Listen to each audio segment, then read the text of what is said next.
Hi అండి అందరికీ. ఈ వీడియోలో మనము గుంత పునుగులను ఎలా చేసుకోవాలో చూద్దాము. ముందుగా దోసపిండిలో కొద్దిగా కొత్తిమీర, తర్వాత సన్నగా తరిగిన క్యారెట్టు, తర్వాత ఆనియన్స్, కరివేపాకు, కొద్దిగా జీలకర్ర, రుచికి తగినట్టు సాల్ట్ వేసుకొని కొద్దిగా వాటర్ కూడా వేసుకొని కలుపుకోవాలి.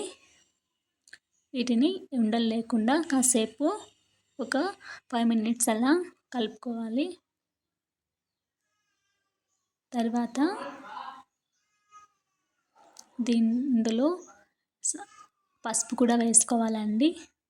తర్వాత మనము గుంత పునుగుల పెనంలో కొద్దిగా ఆయిల్ వేసుకోవాలి. తర్వాత మనము తయారు చేసుకున్న పునుగుల మిశ్రమాన్ని కూడా కొద్దిగా వేసుకోవాలండి. తర్వాత ఒక మూత పెట్టుకొని ఒక 5 మినిట్స్ అలా ఉంచి పునుగులను టర్న్ చేసుకుంటే మనకు టేస్టీ అయిన పునుగులు రెడీ అవుతాయి. వీడియో నచ్చితే లైక్ చేయండి, షేర్ చేయండి, సబ్స్క్రైబ్ చేయండి. Thanks for watching.